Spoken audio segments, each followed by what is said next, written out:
बिस्मिल्लाहिर्रहमानिर्रहीम, अस्सलाम वालेकुम। पंजाब के निगरां वजीर आला जनाब मोहसिन नकवी की कब्रिस्तान में रेड कारपेट पर से गुजरते हुए एक तस्वीर मेरी नजर से गुजरी और वो तस्वीर देखकर खून इस कदर खौला, इस कदर गुस्सा आया कि जिस मुल्क के 50% लोग अपने घरों, अपनी फैक्ट्रियों, अपनी मिलों, अपने दफ्तरों में जाने के लिए गटर के पानी में से गुजरते हैं, जहां के मासूम बच्चे अपने स्कूलों तक पहुंचने के लिए कीचड़ में से गुजरने पर मजबूर होते हैं, वहां कब्रों के दरमियान भी निगरान वजीर आला को प्रोटोकॉल दरकार है। वहां मुर्दों के दरमियान भी उन्हें रेड कारपेट चाहिए। कहा यह गया सोशल मीडिया पर उस तस्वीर को पोस्ट करते हुए कि मोहसिन नकवी साहब अपने ससुर की कब्र पर हाजिरी देने के लिए और फातिहा खानी के लिए पहुंचे थे कि मकामी इंतजामिया और ब्यूरोक्रेसी की जानिब से उन्हें कब्रिस्तान में रेड कारपेट दिया गया। और वो तस्वीर, उसमें हम देख सकते हैं कि कब्रों के ऐन दरमियान बहुत ही नर्मो गुदाज, बहुत शानदार, बड़ा फूलदार रेड कारपेट बिछाकर वजीर आला को वहां से गुजारा जा रहा है। तो जाहिर है मैंने भी सोचा कि इस पर एक तनकीदी वीलॉग करना चाहिए, लेकिन बदकिस्मती यह है कि इस मुल्क की एक अक्सरियत बगैर तहकीक के, बगैर तफ्तीश के, बगैर हकायक जाने कोई भी चीज पोस्ट कर देती है। उनके लिए पैमाना सिर्फ ये होता है कि अगर कोई बुरी चीज है और सामने वाला शख्स हमारा सियासी और नजरियाती मुखालिफ है तो बस फिर उसमें तहकीक की कोई जरूरत ही नहीं है, उस प्रोपेगेंडे को फैला दिया जाता है। और मोहसिन नकवी साहब के मामले में भी यही हुआ। बहुत सारे मामलात पर मैं नाकिद हूं मोहसिन नकवी साहब का और उनकी एडमिनिस्ट्रेशन का, लेकिन इस मौके पर जो चीज सामने आई वो मैं आपके सामने शेयर करता हूं। मोहसिन नकवी साहब ने ही अपने ट्विटर अकाउंट पर चंद ही घंटों बाद जब उनकी ये तस्वीर वायरल हुई और लोगों ने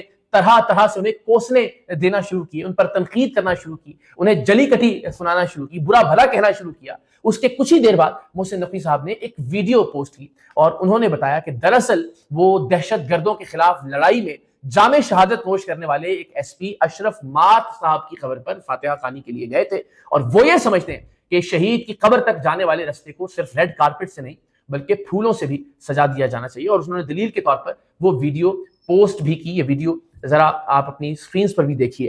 तो जाहिर है उनके इस दावे को कि वो अशरफ मात साहब की, शहीद एसपी की कब्र पर फातिहा खानी के लिए गए थे, इस वीडियो से तकवीयत मिलती है, बल्कि ये वीडियो उनके इस दावे को पाया सबूत तक पहुंचा देती है। सो मुझे ये लगता है कि हम सबको उस कल्चर को आम करने की जरूरत है कि जिसमें हम कोई भी बात बगैर तहकीक के आगे ना फैलाएं। लेकिन बदकिस्मती से यहां चूंकि जत्थे बन चुके हैं सोशल मीडिया के ऊपर, कोई एक खास नैरेटिव, कोई एक खास नजरिया, उसके मुखालिफ जब भी कोई चीज आएगी या उसके मुखालिफ से मुताल्लिक जब भी कोई नेगेटिव चीज आएगी तो उसे बगैर तहकीक के फैला दिया जाएगा, उस पर तरह तरह के कमेंट्स किए जाएंगे, तरह तरह के तबसरे किए जाएंगे, लेकिन बदकिस्मती से कोई भी शख्स तहकीक करने की जहमत नहीं करेगा। और इसी तरह से कोई ऐसी चीज जो किसी भी शख्स की सियासी पार्टी को, किसी भी शख्स के सियासी नैरेटिव को, नजरिए को, मजहबी या मसलकी नजरिए को सपोर्ट करती है, वो भी बगैर तहकीक के ऐसे ही आगे फैला दी जाती है। और मुझे लगता है कि पाकिस्तान के मुआशरे, पाकिस्तान के मुआशरती फैब्रिक के उधड़ने की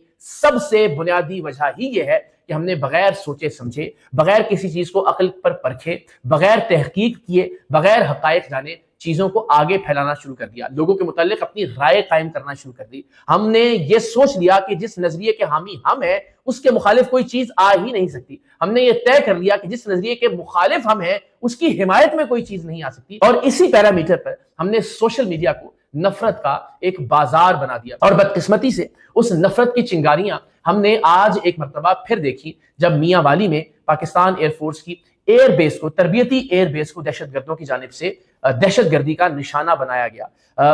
अच्छी बात यह है कि पाकिस्तानी कौम की एक अक्सरियत इस दहशतगर्दी के हमले की मजम्मत कर रही थी, पाक फौज के जवानों के लिए दुआ कर रही थी और इन दहशतगर्दों के खिलाफ ट्वीट्स कर रही थी, इनके खिलाफ पोस्ट कर रही थी। लेकिन बदकिस्मती से नफरत फैलाने वाले अनासिर यहां भी बाज नहीं आए। कुछ ट्वीट्स मेरी नजर से गुजरी जहां मियांवाली पर जो पहले 9 मई का एक वाकया था, वहां एक जहाज को नजर आतिश किया गया था। गालिबन वो जहाज जो चौराहों पर अलामती तौर पर नस्ब होते हैं, उन वीडियोस को फैलाया जा रहा था ये दिखाने के लिए कि बहुत बड़ा दहशतगर्दों ने हमला कर दिया। यानी दहशतगर्दी के इस वाक़े को ग्लोरीफाई किया जा रहा था, इसको बढ़ा चढ़ाकर पेश किया जा रहा था कुछ सोशल मीडिया अकाउंट्स की जानिब से। मोईद पीरजादा साहब ने हद कर दी। मैं बड़ा माकूल आदमी तस्वुर करता हूँ और मैं अब भी समझता हूँ कि वो इस पर रुजू करेंगे, कम से कम इस पर माजरत करेंगे कि उन्होंने बहुत ही रऊनत के साथ कहा कि आपने 9 मई के लोगों को दहशतगर्द कहा था, हमला तो ये होता है, जैसे बहुत ही नाज से, बहुत ही फख्र से वो इस हमले को बयान कर रहे हो। ये जरा ट्वीट भी देखिए कि उस ट्वीट में उन्होंने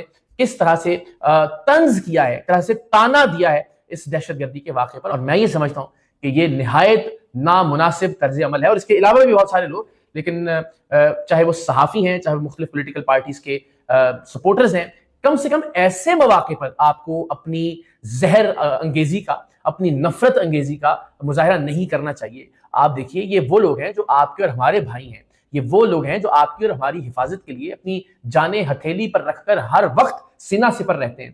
یہ طیارے جو کہ الحمدللہ خبر یہ ہے کہ گراؤنڈڈ طیارے تھے جنہیں نقصان پہنچا، لیکن یہ آپ کا اور میرا اثاثہ ہے، یہ ہمارے بچوں کا اثاثہ ہے، یہ اس قوم کا اثاثہ ہے. تو آئیے سب مل کر یہ کوشش کرتے ہیں کہ ہم اس ملک سے نفرتوں کا خاتمہ کریں. کم سے کم کچھ بنیادی چیزیں ان پر ہم متفق ہوں. وہ پاکستان کی سلامتی ہے، وہ پاکستان کی پاک افواج کی قربانیاں ہیں، وہ پاکستان کے ان جوانوں کی شہادتوں کا تقدس ہے جو شہادتیں پاکستان کی حفاظت کے لیے دی گئیں، جو خون پاکستان کو محفوظ بنانے کے لیے بہایا گیا. کم سے کم اس پر ہم طنز کے تیر نہ برسائیں. اللہ کرے کہ پاکستان ان دہشت گردی کے واقعات سے جلد نکل آئے. پے در پے بہت سارے واقعات ہم نے دیکھا کہ ڈیرہ اسماعیل خان میں 5 افراد جاں بحق ہوئے، 14 جوانوں کو پسلی سے اڑماڑا جاتے ہوئے شہید کر دیا گیا گزشتہ روز، اور آج میاں والی کا ایئر بیس کا یہ اٹیک. پروردگار دو عالم سے یہ دعا ہے کہ ہمارے بچے، ہماری آئندہ نسل ایک محفوظ پاکستان دیکھے، اور اس کے لیے کم سے کم پاکستان کی سلامتی پر آپ کو اور مجھے، ہم سب کو متفق ہونا ہوگا. اللہ پاکستان کا حامی و ناصر ہو. پاکستان زندہ باد.